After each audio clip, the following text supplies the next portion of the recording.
सबसे पहले जो सबसे ज्यादा चर्चा में रहता है, सुजलॉन एनर्जी। 40 के आसपास ये स्टॉक कामकाज कर रहा है। इसी साल 50 प्लस के लेवल्स हमने आते हुए देखे थे उस स्टॉक में। चार्ट आपकी स्क्रीन पर है। सुजलॉन वो स्टॉक था जो सब 10 रुपीज के आसपास ट्रेड करता था। इक्का दुक्का बार 11-12 तक गया, फिर ठंडा पड़ गया। ये पिछले साल मेरे ख्याल से यही समय था, मई का। उसके बाद से एक तरफा मूव, वो 10 वाला स्टॉक 50 तक गया और अभी भी ऊपरी स्तरों पे कंसोलिडेट कर रहा है 50-40 के जोन्स के आसपास। इस स्टॉक पे सबसे पहले चर्चा, बहुत लोगों के सवाल सबसे ज्यादा सुजलॉन एनर्जी रिलेटेड आते हैं। ये 5 साल का चार्ट आपकी स्क्रीन पे, उसके बाद 1 साल का भी आ जाएगा, तो ये जो री रेटिंग हुई है उसकी तस्वीर भी क्लियर हो जाएगी।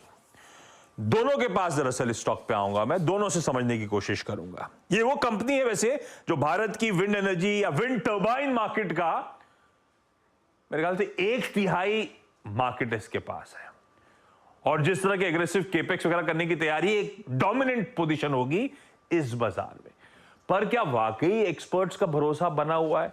क्या जस्टिफाइड था वो 10-11 रुपए से 40-50 रुपए तक एक साल में मूव्स दिखा देना? क्या करना चाहिए स्टॉक पे, इस पे बातचीत। पहले राजेश सर आपके पास आऊंगा, थोड़ा सा फंडामेंटल भी टटोलने की जरूरत। कुछ फंड रेजिंग हुई थी, और ये 10 रुपए तो मैं कह रहा हूं, अदरवाइज तो लो सिंगल डिजिट वाला स्टॉक था जो इस तरह से फट चुका है। राजेश सर, आप लोग का या ओम कैपिटल का कुछ भरोसा सुजलॉन पे बढ़ा या नहीं बढ़ा? हम में से कई लोग निवेशित हैं, जानना चाहते थे कब मुनाफा बांधना है। कई लोग, अच्छा, जो स्टॉक आप डिस्कस करने वाले हैं उसमें ज्यादातर स्टॉक्स पे कई सारे लोग बोलते हैं मल्टी बैगर्स है, रखे रहो। रखना ही नहीं रखना, उसका जवाब भी चाहिए था। सुजलॉन पे राजेश सर क्या व्यू है आपका? राजेश सर, आप चार्ट रेडी रखना, मैं सुजलॉन पे चार्ट भी टटोलना चाहूंगा लॉन्ग टर्म के लिहाज से आपसे। Rajesh sir. Good morning Ashish ji, good morning रजत दा। आपने सही कहा कि लोगों को ऐसा लगता है कि ये मल्टी बैगर है, वो मल्टी बैगर है, ऐसे इतिहास हमेशा चलते रहते हैं।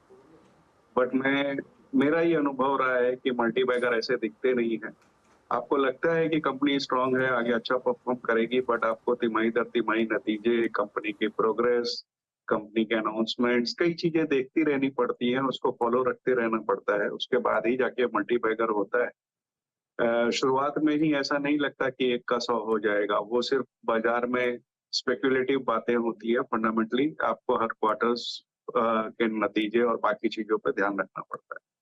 अब जहां तक सुजलॉन की बात है, 52 हफ्ते का हाई लो 8 रुपया और 50 रुपया है, तो 8 रुपया से 40 रुपया तक अभी तक का सफर है। तो आज तक में ये कहा जा सकता है कि 5 गुना हो गया है, मल्टी बैगर बिल्कुल है। अब फंडामेंट्स पर आए तो 20 गीगावाट की इनकी कैपेसिटी है ग्लोबली, मार्जिन में सुधार हुआ है, तो कंपनी प्रॉफिट में आने लगी है।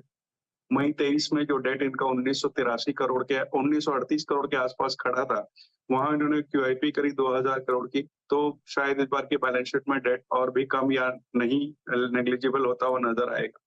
लेकिन दिक्कत ये है कि वैल्यूएशन अब बहुत स्ट्रेच हो गए। 40 रुपए के भाव में वो कंफर्ट नहीं आ रहा है कि इसमें खरीदारी की सलाह दी जाए। बल्कि मैं तो ये कहूंगा कि कोई अगर अच्छे मुनाफे पे बैठा है तो थोड़े बहुत मुनाफा वसूली करनी चाहिए।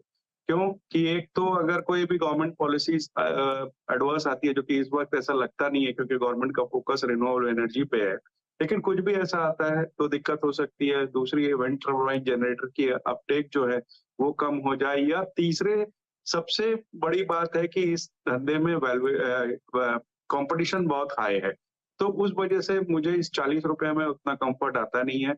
मैं यहाँ पे मुनाफा वसूली या बिक्री की ही सलाह दूं। यार सही बात, ये पॉजिटिव्स हैं। बहुत कुछ बदला पिछले 1 साल में, जिस चलते स्टॉक री रेट हुआ, पर वो हो चुका। अब इन लेवल्स पे, जिस लेवल्स पे खड़ा है 40 ऑड के आसपास, वैल्यूएशंस जस्ट नहीं लगते हैं, स्ट्रेच्ड बहुत ज्यादा है। यहां पे जिनके पास है मुनाफा वसूली करें, बाकी फिलहाल के लिए दूर रहें। रजत, चार्ट्स पे कुछ और स्टोरी क्या? क्योंकि बहुत अच्छा रीरेट हुआ है, हायर लेवल्स पे कंसोलिडेट भी हो रहा है। आपका व्यू क्या बन रहा है? आप भी दूर रहोगे या लपक लूं?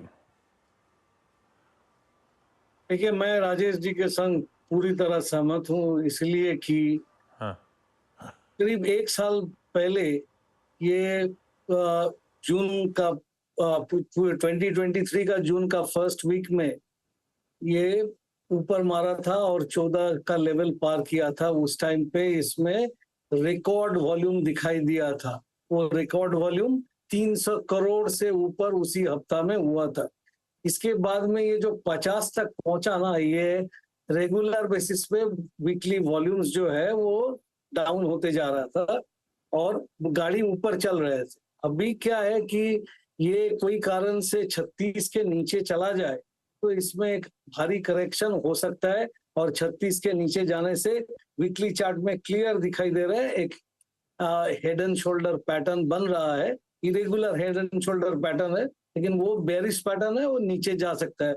और जितना भी आप पॉजिटिव्स को कहेंगे, जैसा राजेश जी ने कहा, वो ऑलरेडी प्राइस में आ चुका है। अभी नया कुछ आएगा तो इसमें फिर से दम आ सकता है, नहीं तो मैं भी कहूंगा कि इसमें एक बार प्रॉफिट बुक कर लेना चाहिए।